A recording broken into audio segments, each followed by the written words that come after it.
Thank you for having me today to interview you. Thanks for having me again, Thanks. Mike. When was the last time we catch up? Probably Beginning of the year? beginning of the year. Yeah, I think wow, so. time flies. Yeah. Tell me about it. Where did the months go? Yeah, I've been reading your post on LinkedIn. It's so exciting. Thank you. And I'm just wondering, what is this happiness scientist that you mentioned about? Yeah, actually it's my company name. Yeah, but it was inspired by a conversation with a friend, and I was telling him what I do. And then out of the blue, he said, "Hey, so you are a happiness scientist?" Because actually I just used the science of positive psychology, the research and all that to inform practices that can help people and workplaces to be happier. So that's it was his inspiration. Then I just thought, yeah, it sounds very catchy. And yeah, I think I've been receiving a lot of positive feedback. Yeah, so I also understand that you're a former educator. Yes. So how do you get the inspiration and spark this idea off and come out to kickstart Happier Scientists? I think as an educator, I saw a lot of kids who were very academically inclined, and because they are so stressed trying to get good grades, they are often not happy. You got a lot of anger management issues, a lot of misbehavior in the classroom. And so I always found as a teacher, I was always asking this question, how can I support them? But then when I think about what a teacher is supposed to do, it's almost like, hey, you teach English, math, science, law. Then what about this whole person? How do you help them to manage their emotions? How do you help them to be optimistic? Yeah, so that was kind of like my first foray into learning more about things like optimism, resilience.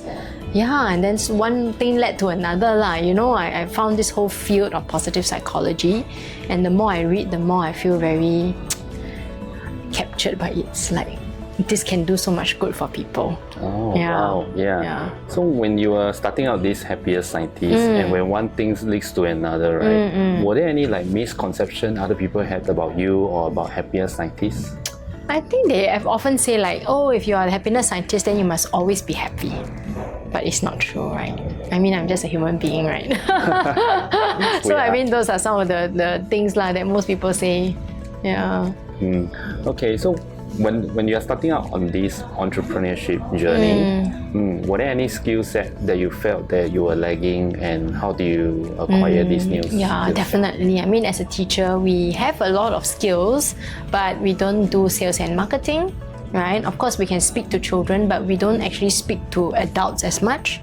And then in terms of, say, putting yourself out there, social media, all these are things that we don't do. We are civil servants after all. Yeah, so there were a lot of things I think you have to start from scratch. And I think the most important thing that we don't have is being very thick skinned. You got to talk to people, you got to say, hey, this is what I do. Hey, do you want to work with me? That means your skin must be very thin, right?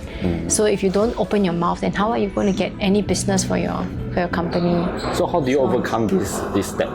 I don't know. I think it's like I'm so passionate about what I do, and so I just talk to people, and do you have 30 minutes to hear me talk? And then I talk, and then at the end they're like, hey, it sounds very interesting. Hey, what can you do for me? So I almost never ask do you want this? I just kind of get very excited about my stuff, and then they'll say, hey, how can you help me? Yeah. Right. So I guess that helps lah. Okay, so we have talked about the skill set, right? So thick skin, reaching out to people, sales and marketing. Let's talk about challenges. What are some of the biggest challenges that you face during this transition from an educator to a entrepreneur? I think it is, number one, learning that this is actually a business. Money is not going to come in just like a fixed paying job. So how do you generate revenue every month? Okay, generating revenue is one thing. Number two is doing it sustainably and consistently, right? And then, as you mentioned just now, there will be people who think, oh wow, you are your own boss, and your life very good, huh? Like you have total control. And to a certain extent, that's true. But at the same time, total control also means total accountability. Whether you rise or fall is all on you. Right. So I think in a workplace setting, you have colleagues whom you can tap on. You have people that can hold your back, and sometimes you step in for other people. But when you are starting out on your own as a solopreneur, for example, you only have yourself. right? So these are some of the challenges that, in the transition I faced. Yeah, and I guess sometimes I still face them as well. So how do you handle those days when it's going very well? Do you reward yourself? And how do you handle the days when it's all going downwards? Yeah, good question. I think nowadays I do reward myself. For example, if I do get a good paying gig, I will go out to the shops and buy a nice outfit to wear for the gig. Yeah, it's like my reward, and in the past I would not be able to do that. I would think, no, I need to save money because bottom line is everything. But I think energy is important. When you reward yourself for a job well done, or that you managed to secure something, you're actually telling yourself, hey, do more of this. And so this creates internal motivation. Nice. Yeah. But when things are down, I think I just remind myself that, this is something that I chose, right? And it's never going to be perfect. Any job is not perfect either. And so when I'm down, I just tell myself, okay, today is just a down day. Yeah, maybe tomorrow will be a different day. And then of course I try to utilize the strategies that I teach other people and just be kind to myself. Right? For example, we all face rejection. So if a client says, oh, we chose someone else over you, instead of saying, how can you be so dumb? It's because you never pitched properly, maybe your slide deck not nice. I'll tell myself, well, I gave it a good shot and the client just needed another person, not you. Let's look forward to the next one. That often makes me feel a little better lah. At least I can go to sleep at night. That's very positive minded. So during this entrepreneurship journey, right, were there any mentors that have helped you along the way, or do you seek for mentorship? Yeah, definitely. I think I wouldn't be able to be here without mentors.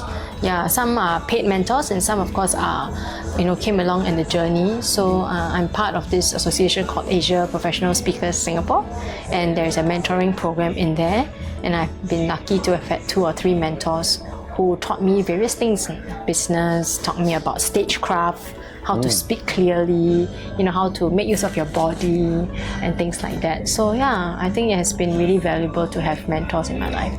I've listened to one of your speeches. It's very impressive, I would say, and it's very captivating. Thank you so much. Yeah, I learned all this along the way. It's not like I came out like that.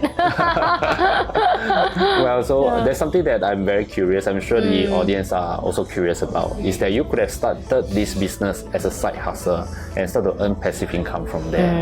While maintaining your daily 9 to 5 role. So what makes you, so give you that inspiration and that decision to really shift from being a 9 to 5 role over to the entrepreneurship role?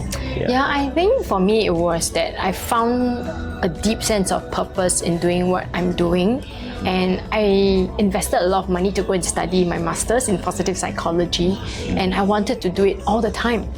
And so to me, a side hustle would not have been enough to satisfy that drive that I had. Number 2, it's already very busy being a teacher, and I don't think I have the bandwidth, and that's probably one of the reasons why I also left. I was just so exhausted every day, and I couldn't even think about like turning on the TV at night, right? In those times, no Netflix lah. I would be so exhausted. I go back, I finish the marking, I have a shower, I hit the pillow. So thinking about side hustle, just no bandwidth to do that. So the only way, at least at the time, was to step out and do it full time and then give it a good effort. So comparing to the lifestyle that you have as a 9 to 5 and right now as an entrepreneur, do you think there's much better work-life balance? Definitely, I think one of the biggest pros is that I have flexibility of my time. I'm still busy, but at least I have a bit more control over like where do I want to spend my time, what time I wake up, who do I answer to? Actually, it's just myself. But it means that I also have time for my kids. I have time for exercise. So I mean, there are times when it is really busy, and of course, we all have those moments. But there are also times when I can take a break.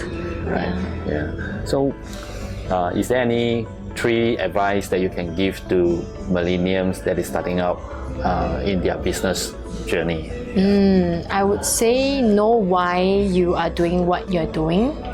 Following everyone else, jumping on some trending topic may be trending for that moment, but if it's something that you really want to invest in for the long haul, then really get clear on your purpose. Number 2, you must dedicate time to it. Yeah, I know that you've all heard the term hustle lah, but you don't have to hustle like a dog, but at least be strategic as to what you intend to do, and that starts with being clear on what you want to do and why.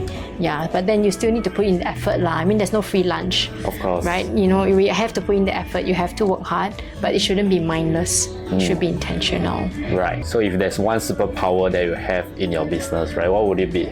Oh, if it was someone to do everything that I don't want to do. That's so nice, right? Yeah. I'm a very spontaneous, free-spirited person. I think the thing I love is sharing knowledge. But there's a lot of admin, structures, systems, which I'm not the best at. So yeah, I already have some team members working on that.